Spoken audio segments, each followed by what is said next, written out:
You're listening to the Tao of Indifference, sex, dating, and relationship advice for an indifferent world. For more advice and tips, check out taoofindifference.com or follow us on Twitter at indifferent_D. Hello, listeners, and welcome to the Tao of Indifference. I am your host, Demetrius, joined by my co-host, Delaney. Delaney, say hello to everyone so they know that you're not a figment of my imagination like Snuffleupagus. This is real. All right, perfect. That was a great introduction.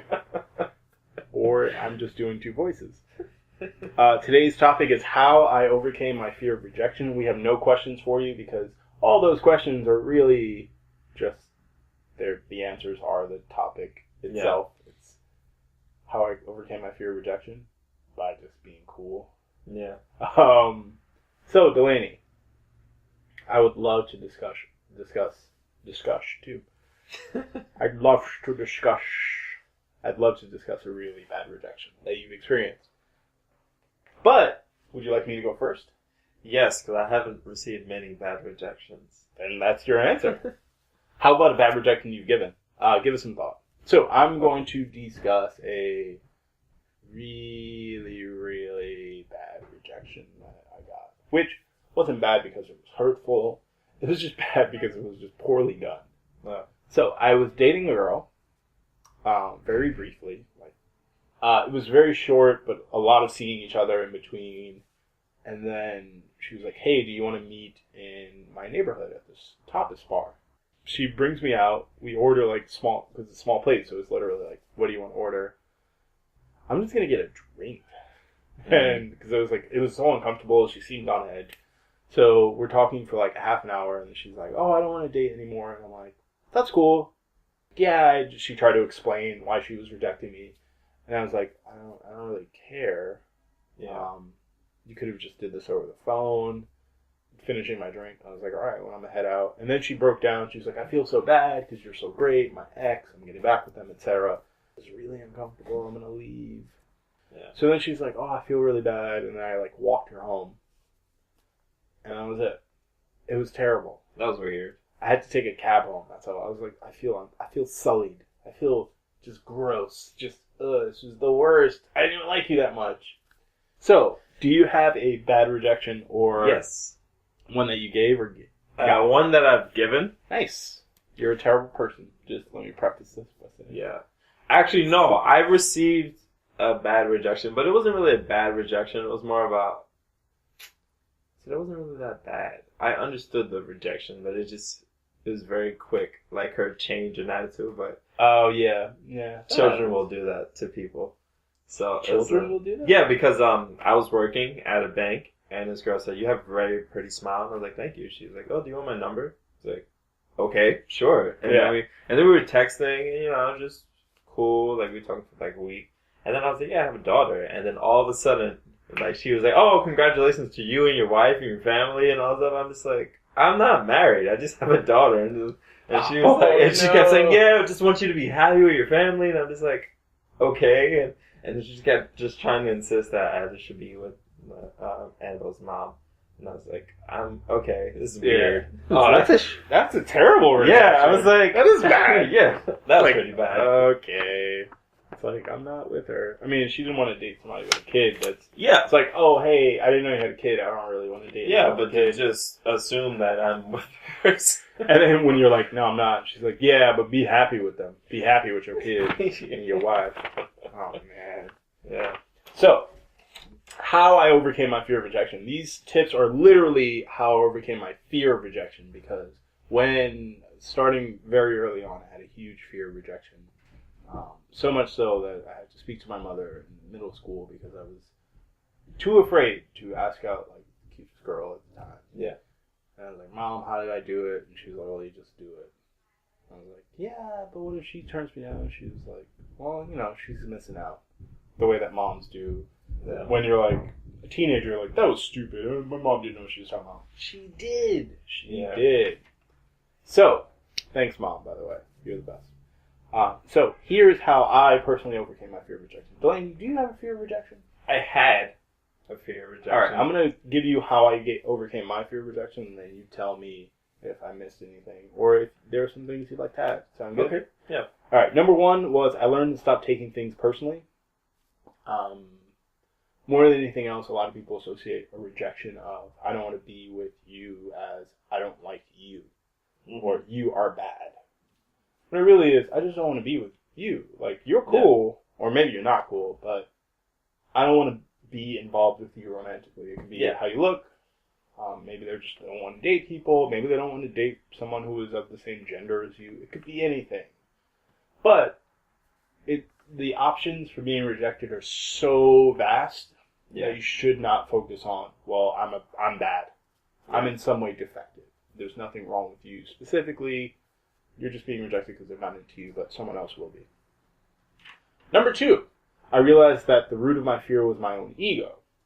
So when you take things personally, it's all about, I feel this way. This rejection made me feel this. I. And if I took my ego out of it and just said, well, I got, a rejection happened. That's it. And you just sort of remove my own feelings from it and, oh, it hurt, or I wanted this out of this relationship, because it's all about projecting, I want it. I want it. I want. And if you just take yourself out of it, like, yeah, she just wasn't into me. Yeah. That's it. And it's like, why? You're like, I don't know. I don't care. I didn't ask. It's not important. Yeah. It's important to her. She has her reason, but that's her. Doesn't matter.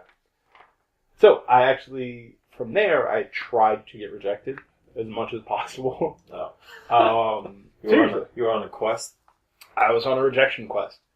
There's actually, I wrote this before I heard this, but there's this great podcast. I think it's a Radiolab podcast where somebody talks about seeking out rejection. And they created this, I don't know if it's like cards or something, but eventually it's called the rejection game. Mm-hmm. And what you do is you try to get rejected, but like in everyday life. Like you go up to a person and say, do you have a stick of gum? Yeah. Or, can you drive me from point A to point B? Things like that. Like you try to get rejected. I didn't do anything that drastic, and had I heard of it, I probably would have tried this. But, I would ask out people who I thought wouldn't be interested in me, people who were, what you might say, were out of my league, or more attractive. In any way that I thought, my first thought was, this person's not going to be into me, I would ask them out. And I would do it online, I would do it in person, I would ask friends of friends, like, do you think that so-and-so would be into me? And, I got rejected a lot. Like, a lot. And, it was fine. Yeah. I realized that it really didn't, doing all that just sort of made me numb to rejection. Like, yeah. You get rejected so much that it's sort of like, yeah, I'm okay. Fine. Number 4 was I took a lot of risks. And not just asking people out. Yeah. But I think I got into the habit of, because you learn early on, if you date long enough, you learn early on what type of person wants to do what type of activity. Yeah.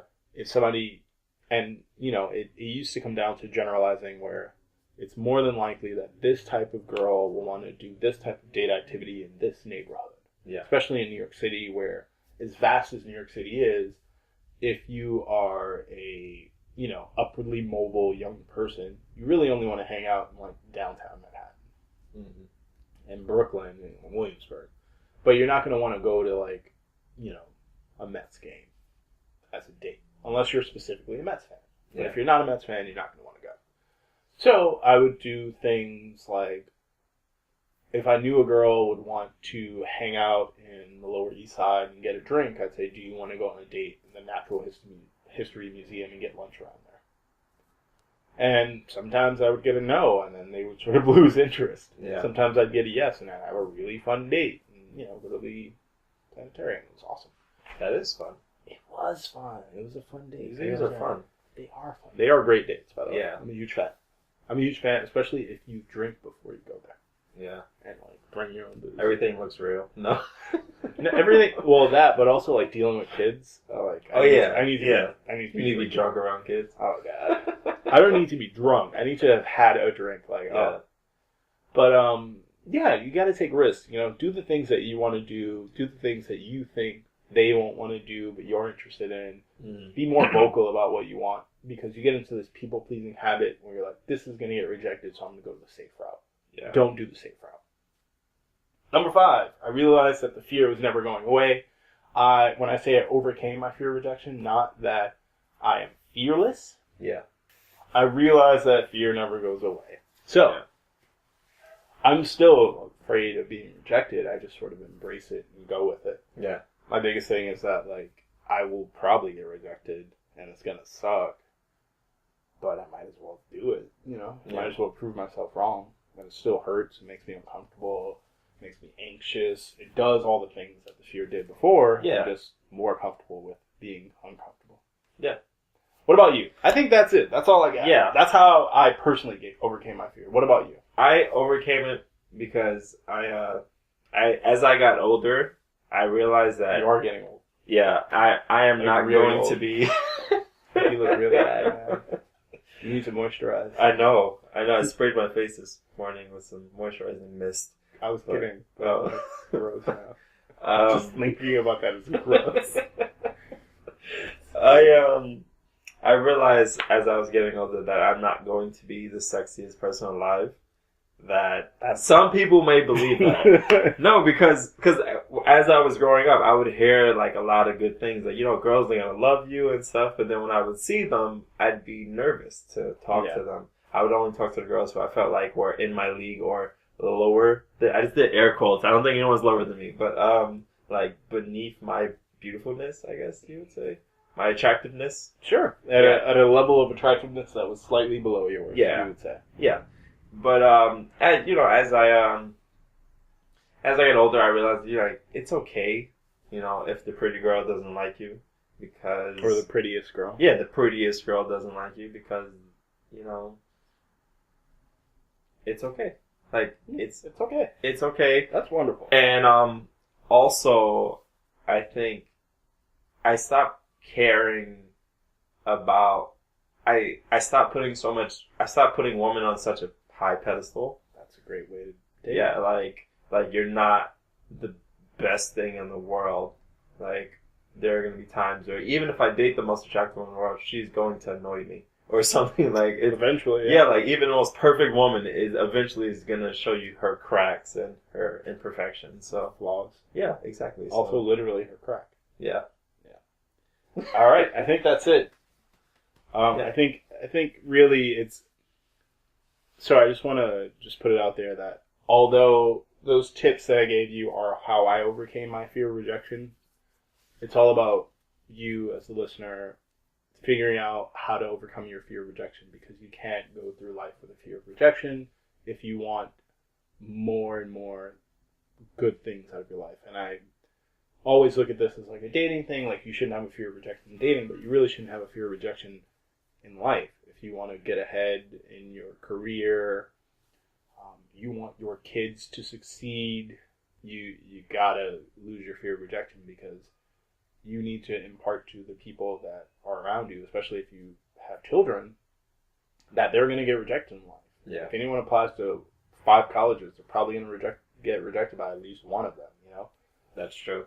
Or anything else. They're going to get rejected in dating. They're going to, you know, everyone gets rejected. Everyone in life has been rejected at least once. I can promise you that.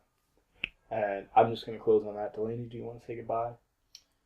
Have a good night, listeners. I hope they're not listening at night. Well, I mean, actually, I don't really care. Have a good day.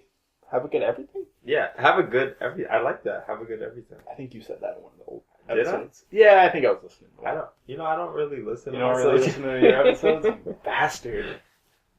All right. That's it. Good luck out there. Bye. Thank you for listening to this episode of the Tao of Indifference podcast. If you liked this episode and want more sex, dating, and relationship advice, subscribe to the Tao of Indifference on iTunes or Stitcher. Follow us on Twitter at indifferent_D and check out the blog at taoofindifference.com for more sex, dating, and relationship advice. Thank you for listening, and good luck out there.